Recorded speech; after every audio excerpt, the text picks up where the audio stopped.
Good morning student.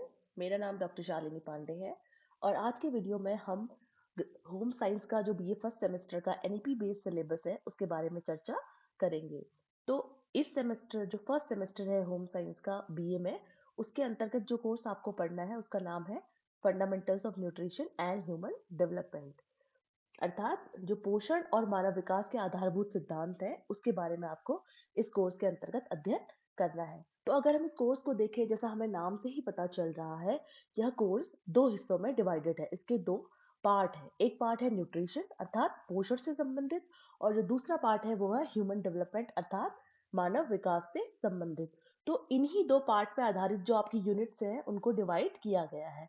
तो अगर हम फर्स्ट पार्ट की तरफ देखें, जो कि रिलेटेड है न्यूट्रिशन से, फंडामेंटल्स ऑफ न्यूट्रिशन से, पोषण के आधारभूत सिद्धांतों से, तो इसके अंतर्गत आपको पढ़ना है। जो पहला टॉपिक वो है कि जो होम साइंस है वह क्या है और उसका जो रिलेवेंस है, उसका जो सिग्निफिकेंस है, उसकी उपयोगिता है प्रेजेंट सिनेरियो में, वर्तमान परिप्रेक्ष्य में उसकी क्या उपयोगिता है।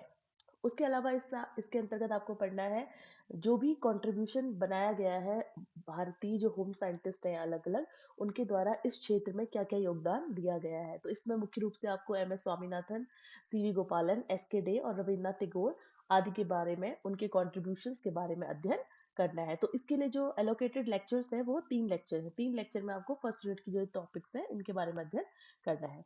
उसके बाद जो अगला आपका जो टॉपिक है वो है सेल और डाइजेस्टिव सिस्टम। इसके अंतर्गत आप पढ़ेंगे कि जो जैसा कि सेल जो है हमारी जो ह्यूमन बॉडी की जो सूक्ष्मतम इकाई है, फंक्शनल जो यूनिट है सेल, उसके बारे में पढ़ेंगे। इसके अलावा इस यूनिट के अंतर्गत आपको ह्यूमन डाइजेस्टिव सिस्टम, उसकी प्रोसेस, उसकी जो डिफरेंट ऑर्गन्स हैं, डिफरेंट जो प्रोसेसेस हैं, डिफरेंट एंजाइम्स हैं, उनके बारे में अध्ययन करना है। उसके अलावा जो ह्यूमन रेस्पिरेटरी सिस्टम है अर्थात जो मानव श्वसन तंत्र है, उसके बारे में भी इसमें आपको अध्ययन करना है। और साथ ही जो कार्डियोवास्कुलर सिस्टम है, जो हमारा परिसंचरण तंत्र है या जो हमारी हृदय प्रणाली है, उसके बारे में भी इसके अंतर्गत अध्ययन करना है। और इसके लिए टोटल 10 लेक्चर एलोकेट किए गए हैं।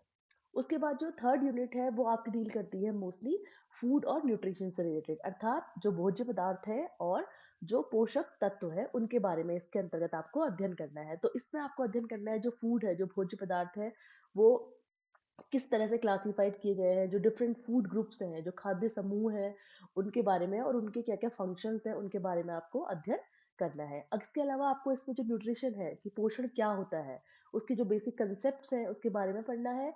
और जो मैक्रो एंड माइक्रो न्यूट्रिएंट होते हैं, सूक्ष्म और स्थूल जो पोषक तत्व होते हैं, उनके बारे में आपको अध्ययन करना है। उनका स्रोत क्या है, उनका शरीर में क्या कार्य है और उनकी कमी होने पर हमें कौन कौन सी बीमारियां हो सकती हैं, इसके बारे में अध्ययन करना है। तो जो थर्ड यूनिट है जो खाद्य और पोषण से संबंधित है, इसके लिए पूरे 9 लेक्चर एलोकेट किए गए हैं। इसके अलावा जो चौथी यूनिट आती है वो डील करती है कुकिंग मेथड्स पे। तो आप देखेंगे कि जो डिफरेंट रेसिपीज हैं वो अलग अलग तरीकों द्वारा बनाई जाती हैं। तो जो अलग अलग कुकिंग के जो मेथड्स हैं, वह उनके क्या क्या फायदे हैं, उनके क्या क्या नुकसान हैं, उनको कैसे बनाया जाता है, इसके बारे में इसमें आपको अध्ययन करना है।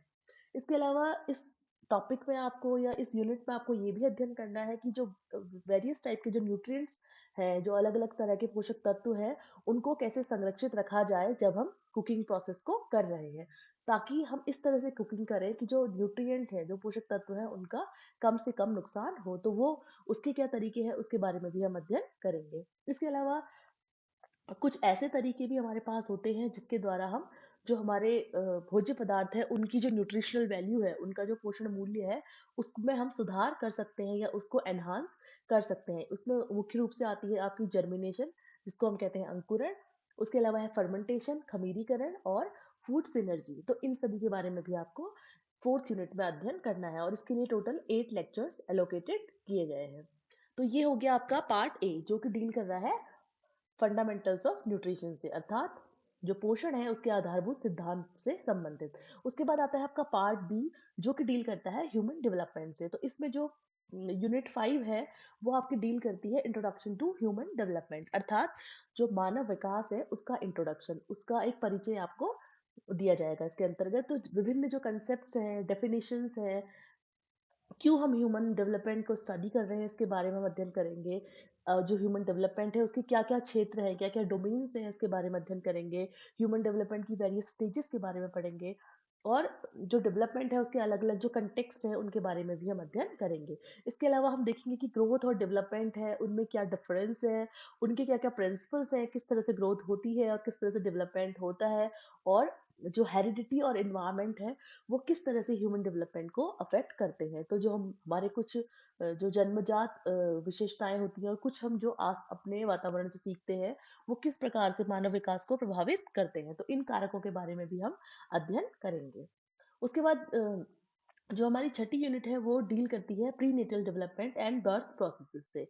तो अगर हम देखेंगे ह्यूमन डेवलपमेंट जो ह्यूमन का डेवलपमेंट है वो प्रेगनेंसी से या उसके गर्भ से ही क्या होता है डिसाइड होता है। तो इसमें हम पढ़ेंगे जो गर्भ में जो बच्चा है, जो भ्रूण है उसका विकास किस प्रकार से होता है। तो इसमें हम कंसेप्शन से लेकर प्रेगनेंसी की स्टेजेस हैं, चाइल्ड बर्थ है, स्टेजेस ऑफ चाइल्ड बर्थ है, उसके बारे में अध्ययन करेंगे। इसके अलावा जो डिफरेंट टाइप्स ऑफ डिलीवरी है, सिज़ेरियन है या नेचुरल डिलीवरी है, इन सभी के बारे में भी इसमें अध्ययन करेंगे। इसके अलावा हम ये भी अध्ययन करेंगे कि जो एक न्यूबॉर्न बेबी है, उसकी फिज़िकल अपीयरेंस या कैपेबिलिटीज़ किस प्रकार की होती हैं और उन फैक्टर्स के बारे में भी हम इस यूनिट में अध्ययन करेंगे जो प्रीनेटल डेवलपमेंट को प्रभावित करती हैं। अर्थात गर्भकालीन विकास को प्रभावित करने वाले जो कारक हैं, उन सभी के बारे में भी हम इस यूनिट में अध्ययन करेंगे। तो ये हो गई आपकी छठी यूनिट जिसके लिए पूरे 6 लेक्चर एलोकेट किए गए हैं। उसके बाद आती है आपकी 7वीं यूनिट। इसमें हमें पढ़ना है इन्फेंसी के बारे में। इन्फेंसी अर्थात शैशव अवस्था, जब शिशु की अवस्था है। तो इसकी जो इन्फेंसी की स्टेजेस है उसमें कौन-कौन से डेवलपमेंटल टास्क होते हैं, कौन से विकासात्मक कार्य किए जाएँगे, उसके बारे में पढ़ना है और कुछ हद तक जो प्री स्कूल जो स्टेज है उसके बारे में भी उसके क्या-क्या डेवलपमेंटल टास्क है उसके बारे में हमें पढ़ना है। और इस स्टेज में होने वाले फिजिकल और मोटर डेवलपमेंट के बारे में हमें पढ़ना है। फिजिकल मीन्स शारीरिक विकास, है ना? मोटर मीन्स जो हमारी मसल्स है ना? उनका गत्यात्मक जो विकास है उसके बारे में हमें अध्ययन करना है। इसके साथ-साथ जो सोशल और इमोशनल डेवलपमेंट होता है इन्फेंसी की स्टेज में, उसके बारे में भी हमें अध्ययन करना है। और इसके साथ ही जो इन्फेंसी की स्टेज में जो कॉग्निटिव डेवलपमेंट हो रहा है, हमारा जो बौद्धिक विकास हो रहा है या फिर हमारी भाषा का विकास हो रहा है, इस सभी के बारे में भी इस यूनिट में अध्ययन करना है। तो 7वीं यूनिट है वो इन्फेंसी वाली जो स्टेज है मानव विकास की, उससे संबंधित है और इसके लिए पूरे 8 लेक्चर एलोकेट किए गए हैं। उसके बाद आपकी लास्ट यूनिट आती है 8वीं यूनिट जिसके अंतर्गत आपको पढ़ना है अर्ली अर्ली चाइल्डहुड स्टेज के बारे में, जिसको हम प्री स्कूल एज भी कहते हैं। तो इसमें आपको जो अर्ली चाइल्डहुड या प्री स्कूल एज है, उसमें क्या-क्या डेवलपमेंटल टास्क होते हैं, क्या विकासात्मक कार्य इस स्टेज के होते हैं, उसके बारे में अध्ययन करना है और इसके साथ ही जो अलग-अलग डेवलपमेंट के डोमेन है, जैसे कि फिजिकल डेवलपमेंट यानी कि शारीरिक विकास कैसा होता है इस स्टेज में, है ना? गत्यात्मक विकास किस तरह से होता है इस स्टेज में, सामाजिक विकास है, भावनात्मक विकास है और बौद्धिक विकास है और भाषा का विकास अर्ली चाइल्डहुड स्टेजेस में किस प्रकार से होता है, कैसे-कैसे उसको कौन-कौन से फैक्टर प्रभावित करते हैं, इन सभी के बारे में आपको इस यूनिट में अध्ययन करना है और इस यूनिट के लिए टोटल 8 लेक्चर्स क्या है एलोकेट किए गए हैं। इसके अलावा तो अगर आप देखेंगे कोर्स को सिलेबस को अपने होली तो आप देखेंगे कि उसके टोटल आपकी 8 यूनिट है। 8 यूनिट में भी आपके 8 यूनिट में 4 यूनिट पार्ट ए की है। पार्ट ए आपका डील करता है फंडामेंटल्स ऑफ न्यूट्रिशन से, पोषण के आधारभूत सिद्धांत से और जो 4 लास्ट की जो 4 यूनिट है वो डील करती है ह्यूमन डेवलपमेंट से, फंडामेंटल्स ऑफ ह्यूमन डेवलपमेंट अर्थात मानव विकास से। तो ये कुछ सजेस्टेड रीडिंग है जिसको आप इस कोर्स के लिए रेफर कर सकते हैं। ठीक है? तो हम आने वाली क्लासेस में इन टॉपिक्स को वन बाय वन डील करेंगे। तो तब तक के लिए थैंक यू, गुड बाय।